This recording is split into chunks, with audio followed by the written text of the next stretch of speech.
ऊपर बहू नीचे सास पार्ट 1। रूमा शुरू से ही थोड़ी तेज तरार लड़ाकी थी। ससुराल में भी इसकी बस इसलिए कट गई थी क्योंकि ससुराल में ना तो कोई दीवारानी जिठानी थी और ना ही सास। धीरे धीरे वक्त गुजरने लगता है और रूमा का बेटा संपू त्याना हो जाता है। अब बेशक सबके सामने रूमा अपने सीधे होने का ड्रामा करती हो, लेकिन सच्चाई तो वो भी अच्छे से जानती थी कि इसकी ज़बान कितनी तेज़ है। इसलिए उसने सोचा कि अपने संपू के लिए वो एक सीधी सादी गाय जैसी बहू लेकर आएगी ताकि घर में सुकून का माहौल बना रहे। अगर किसी बात पर रूमा का गुस्सा आ जाए तो कम से कम बहू चुप रहकर झगड़े को आगे तो ना बढ़ाए। अव्वल तो रूमा के झगड़ालू रवैये की वजह से संपू के लिए कोई रिश्ता मिल नहीं रहा था और जो मिलता भी उन्हें रूमा एक के बाद एक करके रिजेक्ट करती जा रही थी। फिर एक दिन उसे अपनी सहेली मीनाक्षी की बेटी मंदिर में मिलती है। अरे बेटा, तुम मीनाक्षी की बेटी हो ना? जी आंटी जी, लेकिन आप कौन? आप मुझे कैसे जानती हैं? अरे बेटा, मैं रमा हूँ, तुम्हारी मम्मी की फ्रेंड। वो हमारा चैट ग्रुप है ना, इस पर तुम्हारी फोटो देखी एक बार, बस इसी से पहचान लिया। रूमा अपनी सहेली मीनाक्षी की बेटी साक्षी को देखकर बहुत खुश हो गई थी क्योंकि साक्षी आजकल की तेज दरार लड़कियों से बिल्कुल अलग दिखाई दे रही थी। बिना मेकअप के पुरकशिश चेहरा और खूबसूरत सी फ्रॉक में साक्षी रूमा को तो एक नज़र में भाग गई थी। लगता है मेरी तलाश पूरी हो गई है। बस ऐसे ही तो शान, प्यारी, भोली और सीधी सी लड़की ढूंढ रही थी मैं। घर पहुंचते ही रूमा अपनी सहेली मीनाक्षी को फोन लगाती है और बातों बातों में अपनी पसंद जाहिर कर देती है। ये तो बहुत अच्छी बात है कि तुझे साक्षी पसंद आ गई। हम भी इसके लिए लड़का ढूंढ ही रहे थे। चलो साक्षी, अब इसके पापा से बात करके मैं तुझे बताती हूँ। दोनों खानदानों में बातें होती हैं। जल्द ही साक्षी का रिश्ता संपू से हो जाता है। धूमधाम से शादी हो जाती है और साक्षी अपने ससुराल आ जाती है। शादी के कुछ दिन बाद मम्मी, मेरी सहेलियां ना कई दिन से पीछे पड़ी हुई हैं कि भाभी से कब मिलवाओगे। आप कहो तो कल बुला लो इनको। अरे इसमें इतना सोचने वाली क्या बात है, बुला लो सबको। साक्षी बेटा, तो इसकी सहेलियों के लिए ना कुछ बढ़िया सा चाय नाश्ता बनाकर तैयार कर लेना, ठीक है? मम्मी जी, आजकल मेहमानों के लिए घर में नाश्ता कौन बनाता है?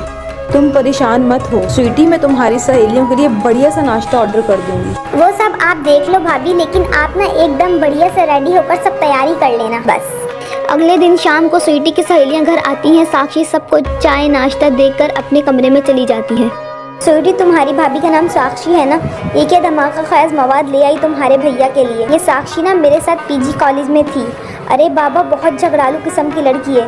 पूरे कॉलेज में कोई इससे बात नहीं करता था। मैंने तो यहाँ तक सुना है कि इसकी इन्हीं आदतों की वजह से इनकी शादी भी नहीं हो पा रही थी। क्या बात कर रही है यार, मेरी भाभी वैसे बिल्कुल भी नहीं है। तुम्हें ना कोई गलत फहमी हुई है। स्वीटी, मैंने जो बताना था बता दिया, अब तू जाने तेरा काम जाने।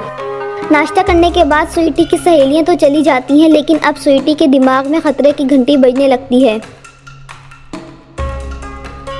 अरे मम्मी, ऐसी खबर लाई हूँ कि आप सुनकर दंग रह जाएंगी बस। क्या खबर ले आई हो, साफ साफ बता बेटा। मम्मी, बस बहुत हो गया है।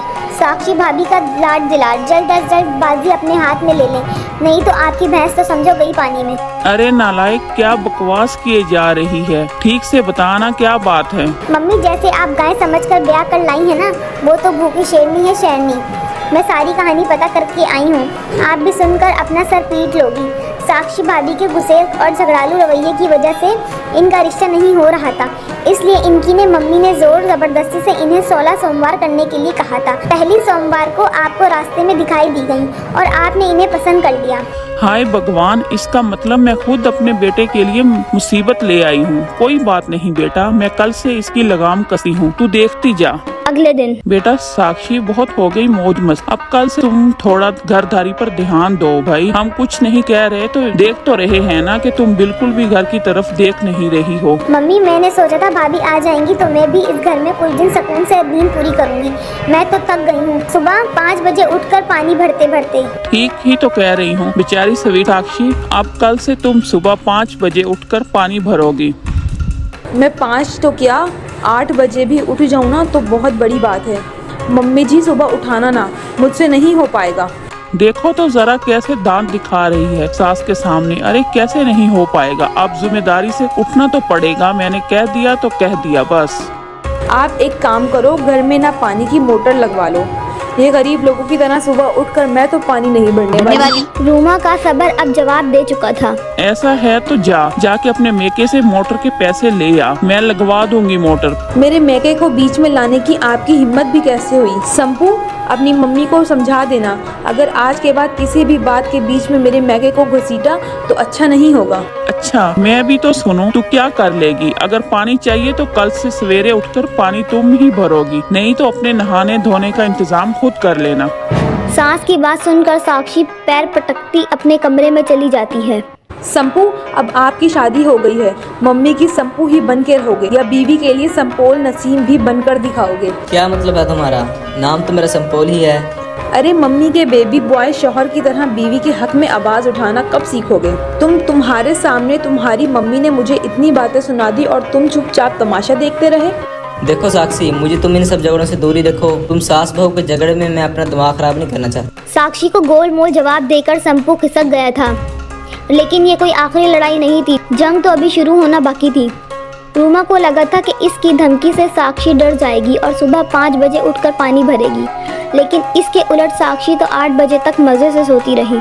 स्वीटी देख रही है ना तू इसकी बदतमीजी, जानबूझकर ये 8 बजे उठ रही है। ठीक है, जैसे ही ये नहाने के लिए वॉशरूम में जाएगी तुम ऊपर से टंकी की सप्लाई बंद कर देना। देखती हूँ कैसे नहाती है आज। स्वीटी बिल्कुल वैसा ही करती। साक्षी नहाने जाती तो वो देखती है कि नल में पानी तो नहीं आ रहा। वो समझ चुकी थी कि ये सब रूमा का ही किया धरा है, इसलिए वो चुपचाप संपू को फोन करके टंकी की सप्लाई वापस चालू करा लेती है और नहा धोकर बाहर आती है। लगता है मम्मी जी को समझाना ही पड़ेगा कि मुझसे पंगे लेकर वो ठीक नहीं कर रही। साक्षी किसी से भी कुछ कहे बिना चुपचाप खाना बनाने लगती है। देखा स्वीटी, निकल गई ना सारी हेकड़ी। अब तू देख ये कैसे भाग भाग कर सारे काम करती है। रूमा और स्वीटी खुश होकर मन ही मन अपनी जीत पर उतरा रहे थे। बेटा स्वीटी, 2 बज रहे हैं, खाना अभी तक नहीं बना क्या? जाकर देख तो सही क्या हुआ। स्वीटी रसोई में जाती है तो देखती है कि सारे बर्तन खाली पड़े हुए हैं और खाना गायब है। अरे मम्मी, खाना तो रसोई में है ही नहीं, ये साक्षी भाभी ने खाना कहाँ रख दिया? तभी साक्षी वहाँ आती है। क्या हुआ? खाना ढूंढ रही हो क्या?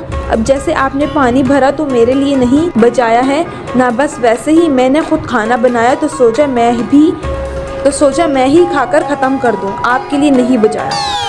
साक्षी की बात सुनकर नंद स्वीटी का माथा ठनक गया। आपको क्या लगता है ऐसी लड़ाकू सास और बहू का एक छत के नीचे गुजारा हो पाएगा या दोनों अलग अलग रहेंगी? जानने के लिए देखना ना भूलिए ऊपर बहू नीचे सास पार्ट 2।